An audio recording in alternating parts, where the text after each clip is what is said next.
Hoje é o dia 29 de outubro, o outubro já foi embora. E nós estamos fazendo alguns estudos avulsos, né? Principalmente baseados, fazendo uns comentários de alguns pontos que foram levantados durante a conferência pelo pastor Stan. E nos últimos, já são 4 domingos?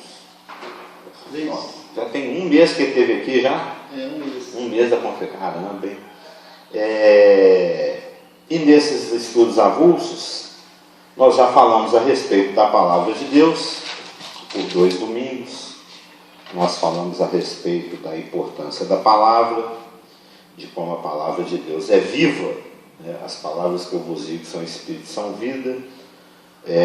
Nós vimos que nós temos a necessidade de acolhê-la, de ser ricamente habitado por ela, de ser íntimo, de degustá-la, degluti-la e ruminá-la cotidianamente, né? Medita de dia e de noite. Nós somos convocados a sermos íntimos dela, a manejar bem, a batalhar por ela, a cuidar dela como se fosse uma sementinha, porque a palavra de Deus é prática. A palavra de Deus, através dos seus princípios, através das suas ordens e mandamentos, e principalmente através das suas promessas, que são muitas, ela nos socorre, ela nos orienta, ela nos dá sabedoria no cotidiano, ela nos dá livramento nos momentos de pequenas e grandes decisões. Ela é lâmpada para os nossos pés, ela é leite que nos alimenta, ela é pão, ou seja, ela é essencial. Sem a palavra de Deus não tem crente, não tem igreja, não tem cristianismo. É o grande marco, é o grande diferencial, é aquilo que distingue o verdadeiro cristianismo de todos os outros ismos e ões,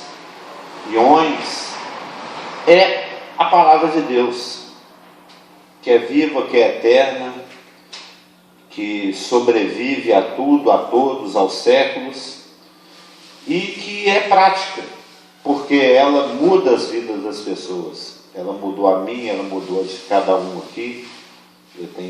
Cada um de nós é bem consciente da importância e do valor da palavra de Deus. É a grande característica daquele que anda com Deus desde os tempos imemoriais, né? Desde Abel, pode-se dizer, ele não tinha a palavra de Deus escrita, mas ele tinha a palavra de Deus escrita diretamente no coração dele, porque ela foi falada diretamente por Deus aos seus pais, e os seus pais a transmitiram.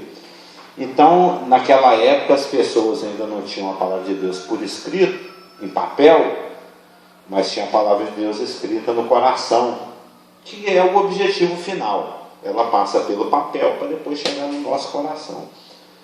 A posteriori, ela veio a ser colocada em papel, pergaminhos, papiros e etc., porque, como a gente bem já aprendeu em vários livros das Escrituras, Provérbios, Eclesiastes, Juízes e tantas outras lições ao longo da narrativa bíblica, que nós temos a tendência de esquecer das coisas. Nós temos a tendência, isso todo mundo percebe, todo mundo que vai passando aí dos seus 30 anos, começa a perceber a estultícia da geração que vem vindo logo depois dele. Passa 20, 30 aninhos, a gente se espanta. Poxa, mas você não lembra desse programa? Ele bombou tanto. Tem gente aí que não conhece o Bozo. A Elaine conhece bem o Bozo. Já o palhaço Carequinha ela não conhece, que já é do meu tempo. Antes do palhaço Carequinha teve lá, ou sei lá quem. Isso é só um exemplo. Uma geração anda com Deus, Eu lembro, eu já vi algumas gerações dentro da igreja, né? Até dentro das próprias igrejas, até essa aqui mesmo, a comunidade, outras, como que o Senhor consegue dar instrução, aquela geração, aquele corpo local assimila, aquilo se torna prático, se torna uma prática da igreja, hábitos saudáveis, espirituais. Passa poucos anos, já começa a vir a próxima geração sem noção. Se ela não for educada, se isso não for transmitido, daí a pouco está todo mundo vivendo um cristianismo que não é bíblico. Começa a virar clube, começa a virar tradição, começa a virar hábitos que não têm alicerce na palavra de Deus. Então a gente é carente da repetição, da ênfase, do registro. Por isso que a palavra de Deus foi registrada. Se ela estando registrada e miraculosamente preservada, ainda assim, em alguns momentos individualmente, ou muitos corpos locais, ou até o cristianismo em geral, a Laodiceia, a gente se afasta. Imagina se não tivesse por escrito. Satanás teria conseguido uma grande vantagem. Mas nesses encontros avulsos que nós temos aqui, nós não apenas falamos a respeito do quão envolvido nós estamos e devemos estar com a palavra, como também no domingo passado nós vimos um pouquinho a respeito da necessidade da associação da palavra com o Espírito. O Carlos Hamilton planta, o pastor Geraldo rega, mas quem dá o crescimento é o Senhor. Se o Espírito Santo não estiver falando no coração de cada um de nós aqui nesse momento, no meu, no dos ouvintes, tudo que a gente vai estar falando aqui é blá blá blá. A gente precisa ter o Espírito, não apenas nos habitando, para início de conversa. Essa semana mesmo, uma irmã me mandou um zap pedindo socorro, porque eu tenho que transmitir para essa pessoa a palavra de Deus como ela é, e apresentar os seus princípios, apresentar as suas certezas. E eu tenho ensinado a essa pessoa que a salvação é uma coisa que Deus nos dá e é irrevogável. Que Deus nos ama, nos preserva, nos cuida, nos guarda, e principalmente a questão da salvação, que foi algo que lhe custou tanto, né? É uma coisa que não se perde. E isso, de alguma maneira, lá onde ela convive, trabalha, estuda, não sei, chegou nos ouvidos dos seus opositores, e o pessoal se empenhou em provar para ela que a salvação perde. Aí ela me mandou um estudo que eles deram para ela refutar. Então toma aqui um estudo aqui, ó. Vamos ver se você consegue refutar. Ela até falou assim, essa pessoa, eu não sei para ser crente não, porque eu não sei brigar com essas coisas. Eu não sei me defender dessas coisas. Eu falei, olha, se você tem convicções e paz com relação a essas convicções, é algo que tem sido mostrado com consistência e coerência na palavra, não abre mão não. Não veja o que seu pai te deu não, como diz o pastor quando os visitou. Você lembra dessa pregação da vinha do Nabote? O que o meu pai me deu, eu não vou dar, porque o Acabe queria tomar a vinha dele de todo jeito, e a Jezabel providenciou lá, né? Mas foi uma pregação com muita unção. Eu esqueci o nome do pastor. Que era o principal da Grace. Pastor Stevens, quando ele pregou sobre a vinha do Nabote. O que meu pai me deu, eu não estou vendendo não, é meu. Lembra dessa pregação? Foi muito boa. E o material que eles trouxeram para ela ainda foi baixado lá Jehovah Witness. Nossa. E um estudo todo furado, todo cheio de versículo torcido. E o engraçado é que o estudo ainda fechava assim, que até mesmo Paulo só teve garantia de salvação no último momento na vida dele. Ele por pouco também não perdeu a salvação dele. A gente só tem certeza que o Paulo talvez esteja salvo, porque no finalzinho ele falou assim que completou a carreira, guardou a fé e batalhou direitinho. E se a gente não fizer desse jeito, guardar a carreira, batalhar pela fé até o último segundo, aí a menina ficou toda perdida. Para início de conversa, como diz lá em Judas, eles são psúquicos. Eles são timocêntricos, é traduzir por sensual, né? Eles não têm o Espírito. Se não tem um Espírito, de acordo com Romanos 8, nem de Cristo é.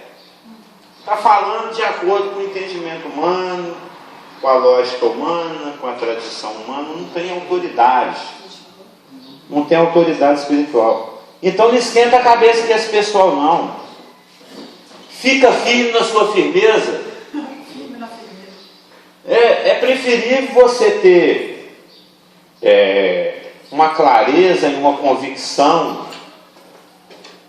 Convicção, não precisa nem procurar outra palavra. Você ter convicção do pouco que você conhece, do que você tentar expor, manipular, exibir e tentar viver um volume de informações e conhecimento com o qual você não consegue lidar e ainda não está capacitado pelo Espírito para viver. Você vai querer mostrar volume de espiritualidade, você vai querer ser Davi. É um rapazinho carregando aquela armadura que não pesada demais para você. Anda com a luz que você tem. Briga pelas convicções que você já está alicerçada. Jesus Cristo é único, A salvação é pela graça, Eu tenho ou preciso, ou tem como fazer alguma coisa para completar isso? Não. Ela é indefectível, ela é irrevogável, Então acabou. Já começa a andar só com essa luzinha. À medida que o Senhor for acrescentando, for te dando entendimento, for te iluminando, você for crescendo, aí você briga com esses trem. Mas enquanto você ainda está só engatinhando, você vai querer disputar 100 metros rasos lá com o Bolt? Não adianta, você não tem como competir, porque esse pessoal já está muito tarimbado no engano. É isso que eu estou pensando, porque nem Bolt eles estão podendo ser, porque estão muito enganados. Não, assim, dentro de força, dentro dessa hora. Então nós não apenas devemos ser habitados ricamente pela palavra, mas nós também devemos ser guiados, andar e viver no Espírito. Porque, para quê? Por quê? Porque quando a presença da palavra de Deus e liberdade de ação do Espírito, isso traz como consequência 3 coisas: intimidade com Deus, consequentemente autoridade e consequentemente poder naquilo que você fala, naquilo que você ensina. Ou seja, por 2 domingos nós falamos sobre a palavra de Deus, por outro domingo nós falamos sobre a liberdade de ação do Espírito Santo, o andar, o viver, o ser guiado pelo Espírito. E quando existem essas 2 coisas, a habitação da palavra de Deus, as convicções, e a liberdade para o Espírito nos guiar, para que nós andemos com Ele e nele, vivamos com Ele e nele, aí o que deriva é intimidade, autoridade e poder. O nosso versículo-chave de hoje está aqui em Mateus 7, 28 e 29. Por que Cristo tinha autoridade? Por que Cristo tinha poder? Eu não vou nem procurar os versículos aqui que todo mundo conhece. Ele fala assim, ó, eu falo de acordo com o que eu ouvi do papai. Eu falo as palavras que o meu pai falou. Agrada-me fazer a sua vontade. Ou seja, ele era sempre guiado pela palavra e pelo Espírito. Não é, Leva? Não tem um monte de versículo que fala assim, não, eu faço o que eu vi o pai fazer. Eu falo o que ele falou. Eu falo as palavras dele. Eu trabalho o trabalho que ele mandou eu orcar. Não é assim que ele conversava lá com os judeus? E aqui em Mateus 7, no finalzinho, no fechamento do discurso do monte do Sermão do Monte, está escrito assim: quando Jesus acabou de proferir estas palavras, estavam as multidões maravilhadas. A palavra no grego é atônita, chapada, parece tomar uma pedrada na cabeça. Viu, Elaine? Literalmente é assim mesmo, é dar golpe. Parece que ficou até zonzo assim, ó. Notaram a placa? O pessoal ficou zonzo, ficou assim, é chapado que fala. Que isso, tem tradução que traduz atônitas, já viu? Atônitas. Tem maravilhadas, eu já vi várias traduções, mas são sempre palavras fortes. Quando Jesus acabou de proferir essas palavras, estavam as multidões maravilhadas do seu ensino, porque ele as ensinava como quem tem autoridade, e não como os escribas. Na sua Bíblia está escrito do seu ensino ou da sua doutrina? Doutrina. Mas é porque doutrina é ensino, né? Não, é porque você parafraseou, porque eu estava achando que era... Não, é da sua doutrina. O que significa ensino? Eu usei ensino só para rimar com ensinava aí embaixo. É que a gente perde muito dessa sonoridade nos textos por causa de tradução. Mas a questão é, por que ele tinha autoridade? Quem é nós, hein, Elaine, para chegar e conversar com a pessoa? Assim, de vez em quando acontece, você fala uma palavra assim, a pessoa fica atordoada que você falou. Fica chapada, se tomar uma pancada na cabeça, tão do espírito que é. Por quê? Se nós permitirmos a palavra, o espírito através da palavra, nos lapidar, moldar, acabar com esse casamento. Essa semana mesmo eu joguei um monte de casamento fora. Tanto a palavra como o espírito, como a própria Marluz, que anda meio de atestado essa semana, que ela está com problema na lombar, não sei o que. Hoje ela nem foi trabalhar, está indo no médico. Ela ficou de atestado 3 dias. Postura. É uma mistura de tensão e pressão no trabalho, você sabe que está geral, né? A patrãozada aí está escravizando mesmo.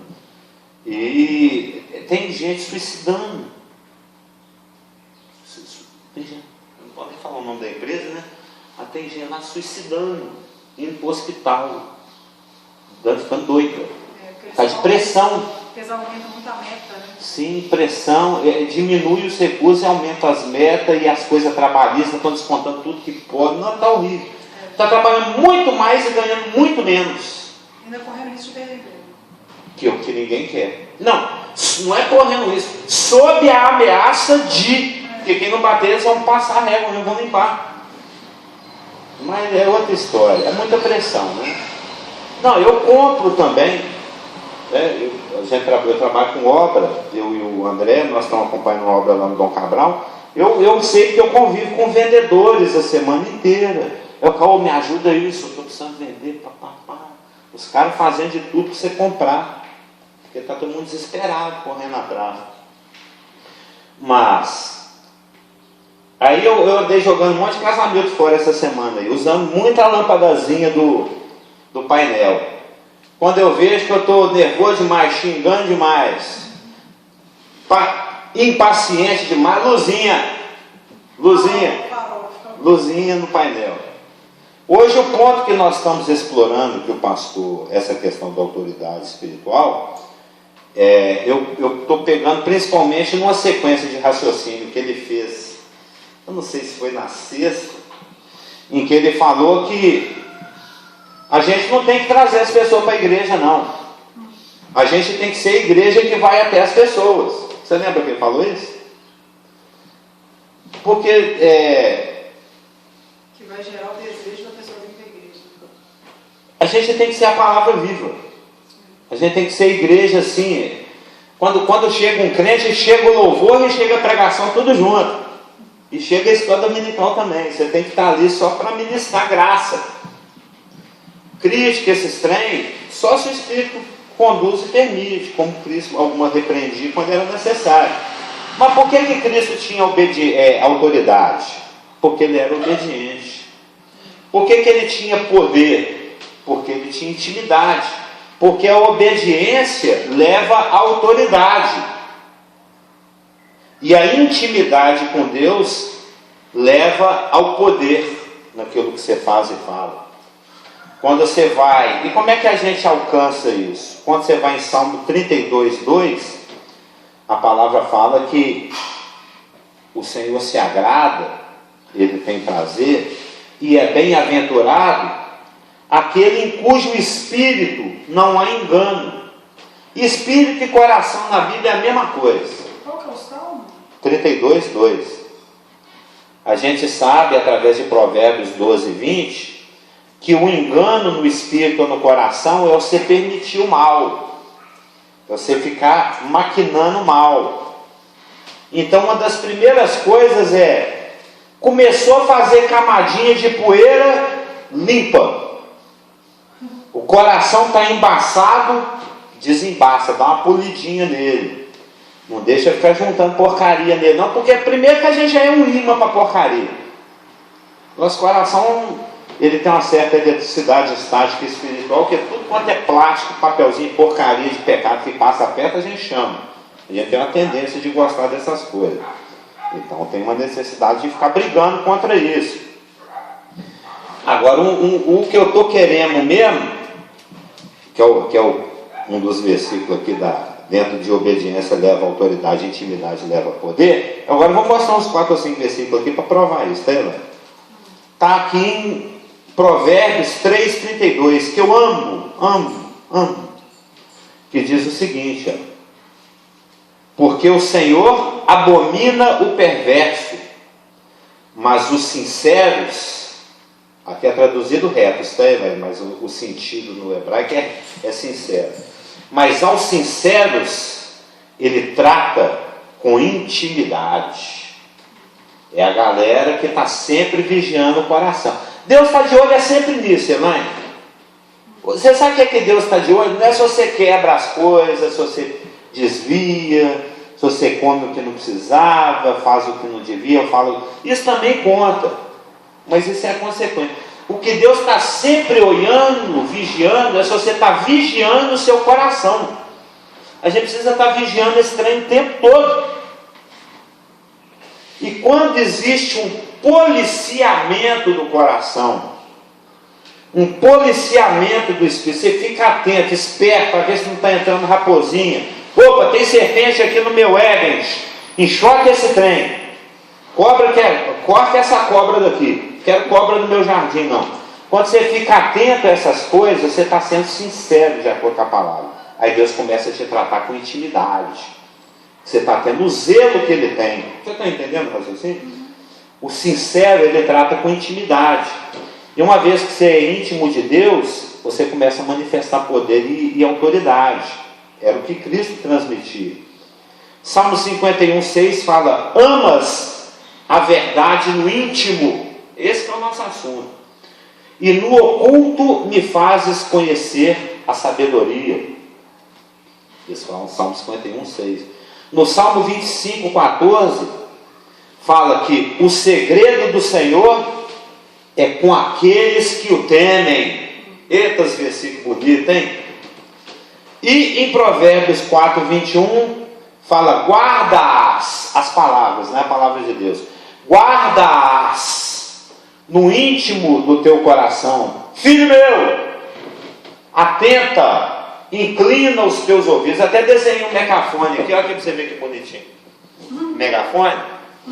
O que Deus está falando aqui quando toda vez que vocês lêem lá em Provérbios assim, filho meu, inclina o teu ouvido, atenta, está lá em Provérbios 4, 20 e 21. Atenta, fica esperto, presta atenção. O que ele está falando presta atenção. Quando Deus fala assim, fica atento, filho meu, inclina o teu ouvido, dá meu coração, fica esperto. O que ele está falando presta atenção, faz um esforço, porque o noise, você conhece falar noise, não conhece? O noise é tanto, Satanás quer te deixar doidão, quer te confundir. Então noise, a barulhada, a perturbação é tanto que você tem que... Já viu quando você quer assistir televisão com o carro da vassoura passando? E o carro da vassoura passa naquela hora ali do Game of Thrones, ou do seriado, da novela, que você mais estava esperando. Eu esperei essa conversa desde o começo da novela, o dia que o João encontra com a Maria e fica sabendo o que o José ficou fazendo. Aí na hora que você, poxa, agora é o momento. Aí passa um funk com aqueles alto-falantes do tamanho desse treco branco aqui, com a porta de trás aberta, passa, olha a vassoura, olha a vassoura, olha a vassoura. Passa alguma coisa alto, caramba, gente, agora tinha que ser agora. Você quase sai do espírito, né? Quase xinga. Você tem que aumentar o volume da televisão, porque a barulhada está demais. O engano, ele fica nessa, ele não quer que você escute a palavra da verdade, então ele faz barulho. Aí você tem que prestar atenção mesmo, abaixar para ver o que é que está falando. Estavam as multidões maravilhadas da sua doutrina, do seu ensino, porque ele as doutrinava, as ensinava como quem tem autoridade, e não como os escribas. Jesus Cristo era muito íntimo de Deus, do Pai. Ele vivia uma vida de obediência. Ele era atento à palavra. Por isso que quando ele falava, as pessoas tomavam um tapa, assustavam. Quando Jesus Cristo ensinava, ele ensinava com sabedoria, com fidelidade. Se tem uma coisa que os crentes gostam muito de fazer, é medir as pessoas. Vem cá, deixa eu te medir aqui. Deixa eu ver aqui. Ó, tá faltando 2 Bíblias e meia aí, né? Você fica medindo as pessoas com a Bíblia. O que foi outro dia? Eu falei para a doutora, não vai ganhar para Jesus nunca. Um crente sem sabedoria, acho que era na televisão, ele, ao invés de ter a sensibilidade do Espírito para falar, ele ficava usando a palavra de Deus, falando, é pecado, está errado, católico, você vai para o inferno junto com seu padre, blá blá blá. A pessoa não vai te ouvir. Não vai te ouvir. A palavra de Deus, você pode usar ela tanto para mostrar o quanto que você é o tchan, o super certo. Se achar, né? Agora eu vou sair arrancando as cabeças dos infiéis, né? Parece até muçulmano. Você pode usar com sabedoria, Para mostrar o quanto que Deus é bom. ministrando graça. Para isso você tem que ser íntimo dela. Você tem que, para você ter a autoridade e o poder que Jesus Cristo tinha, primeiro você tem que estar sempre espanando o coração, tirando o dolo, o engano, percebeu? Mas também não é ser, porque isso é muito fino, não é legalista.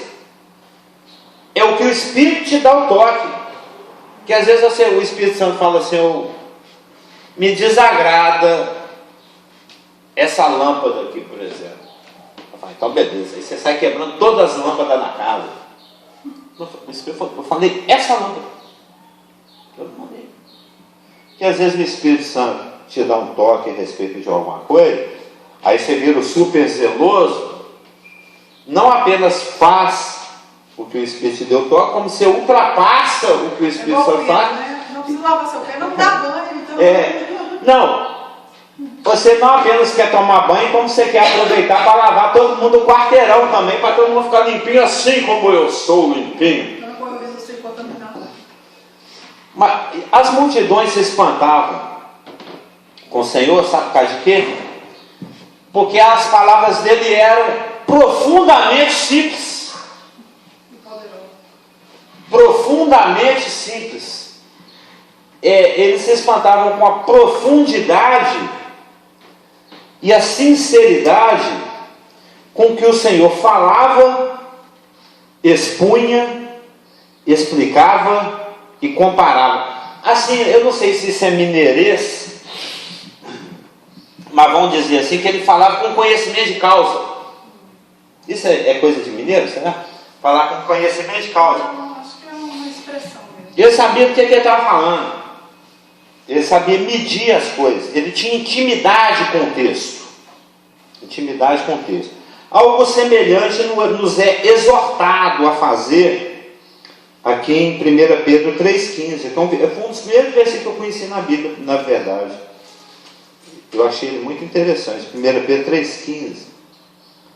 Você é assim também, Ana? Aqueles primeiros versículos que você conheceu na Bíblia, assim, nunca some, né? Tem aquela Bíblia. Você lembra quando Ana Gararu, o teólogo, dava uma Bíblia para cada um? Eu tenho aquela Bíblia velhinha lá. Um tanto de versículo marcado aí. O principal lá é o 1 Timóteo 3,15. Que ele procura apresentar. Que foi o que ele colocou e fez uma dedicatória a esse nome. E eu gosto desse aqui também, que as multidões se espantavam com a profundidade e a simplicidade com que o Senhor falava, explicava e comparava, porque ele falava com conhecimento de causa, com intimidade do texto. Algo semelhante nos é exortado aqui em 1 Pedro 3,15. Antes, santificai a Cristo como Senhor em vosso coração, estando sempre preparados para responder a todo aquele que vos pedir a razão da esperança que há em vós. Não é bonitão esse versículo? Ou seja, você tem que ter pelo menos uma bagagem mínima da palavra. Você tem que ter pelo menos você tem que saber pelo menos um João 3,16. Mas ele não apenas tinha conhecimento de causa e falava com intimidade do texto bíblico, como o seu conhecimento da lei divina ultrapassava o dos profetas antecessores, que reconheceu a sua própria incapacidade e limitação. O Davi reconhece a sua incapacidade lá no Salmo 119, 96. Ele fala, nossa, o seu mandamento é grande, mas para mim o Senhor não aguenta esse trem não, porque o Davi era mineiro também. E lá em 1 Pedro 1,11 ele fala que os próprios profetas tinham que ficar investigando e estudando aquilo que eles escreviam para saber quais as ocasiões oportunas do Espírito de Cristo que eles estavam apontando para os sofrimentos e para as glórias que se decorreriam daquilo. Entendeu? Então eles tinham uma limitação. E eles falavam assim, assim diz o Senhor. Mas como é que Cristo falava? Eu, porém, vos digo. Eu, porém, vos digo. Ele é o Senhor falando. Por isso que a galera ficou espantada. E mais ainda, e ele não só tinha um conhecimento da lei divina que ultrapassava o dos próprios profetas e antecessores a eles que confessaram a sua limitação, como ele mais ainda ultrapassava o conhecimento da lei divina que os rabinos, os mestres, os contemporâneos deles tinham. Que na realidade esse pessoal, quando ensinava baseado nos ensinos e na interpretação de outros rabinos, nas tradições. Até hoje eles são assim. Se você vai na internet, se você for lá numa exortação de algo que algum rabino está falando, ele sempre cita outro rabino, o Shoel, sei lá quem, o dos antigos aí, o dos séculos, de 5 séculos atrás, o de 20 séculos atrás. Em vez de citar as escrituras, ele cita, ou seja, é como se, vamos dizer, eu canto aqui uma música muito bacana, está faltando agora, estou bolando aqui um exemplo, e alguém fala assim, nossa, mas Não ficou lá grandes coisas esse louvor, senão eu aprendi com Caetano Veloso. É igual o direito. Só para dar um embasamento, assim, um plus de status no que eu fiz, eu cito alguém. Você cita lá, não, mas esse argumento não é meu, esse aqui é do grande advogado Dom Chorel Benzebu Lalau. É isso que nas peças, e inclusive os juízes, os julgamentos, vem isso também. Conforme o entendimento de Humberto Rodolfo Júnior, assim, como se ele fosse o Papa, né? Os rabinos da época de Cristo ficavam nessa, está nessa até hoje. Um vai jogando autoridade para o outro, eles vão construindo um castelo de autoridade, só que Cristo tinha autoridade que vinha da palavra. Vinha da palavra. Porque quando uma pessoa escuta alguém falando da palavra e essa pessoa convive com intimidade e respeito com a palavra, pode entrar. Aí a pessoa se assusta. Pode adentrar. Porque o Espírito falando, já deu 10 para 10 aí? Já, 10 sim. Bom dia. Tranquilo?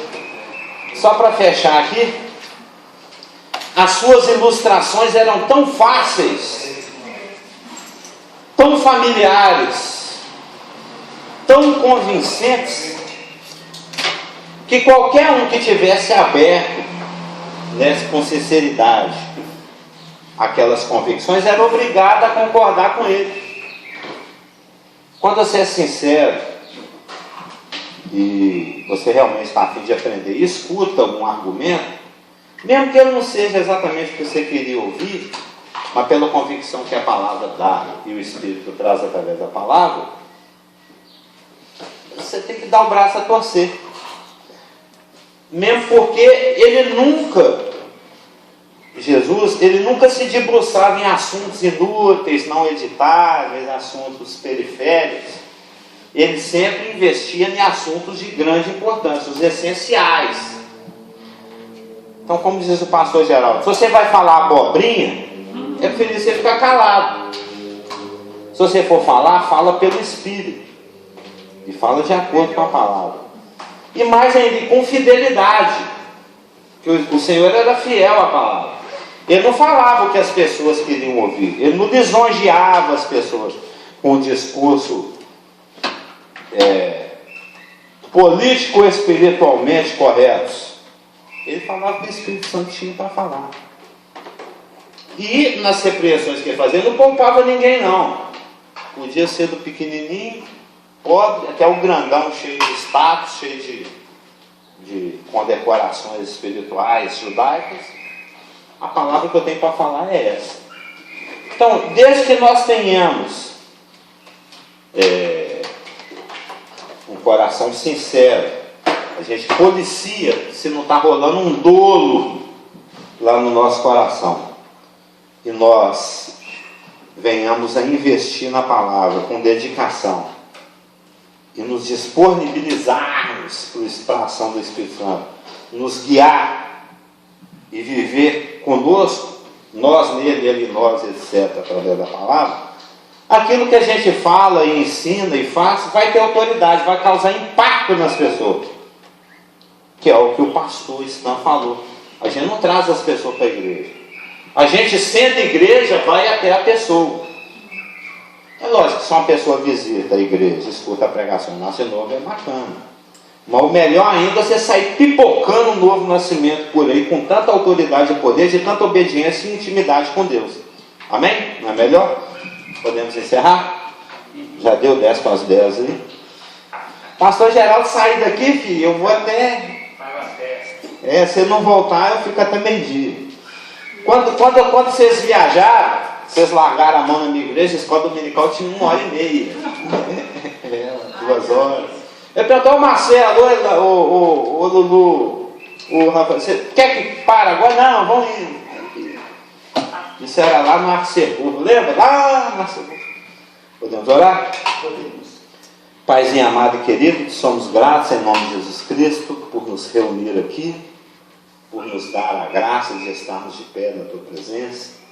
Que o Senhor nos guie pelo Teu Espírito, que o Senhor vivifique e ilumine a palavra diante dos nossos olhos, para que possamos crescer diante da Tua presença, em obediência e intimidade contigo, para que as nossas vidas possam fazer diferença na vida de outras pessoas conforme a tua vontade. Dá unção no louvor, dá unção na pregação, dá unção em tudo que for feito, porque sem ti nada podemos fazer. É por isso que oramos em nome de teu Filho Jesus Cristo. Amém. Amém.